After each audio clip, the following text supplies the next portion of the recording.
Lunedì 10 novembre, San Leone Magno. È il 314° giorno dall'inizio dell'anno, ne mancano 51 al termine. Il sole sorge alle 7:02 e tramonta alle 16:46. La luna si leva alle 21:32 e tramonta alle 12:39.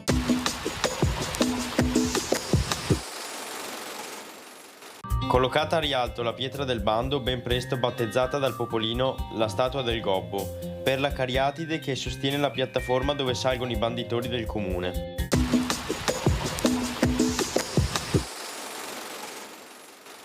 Le previsioni per domani. Sereno o poco nuvoloso nel pomeriggio per ingresso di nubi alte e qualche locale annuvolamento sulla pianura meridionale. Probabili riduzioni della visibilità in pianura e qualche fondovale nelle ore più fredde. Temperature minime stazionarie, massime in generale diminuzione. Venti in quota moderati da ovest, in pianura deboli variabili.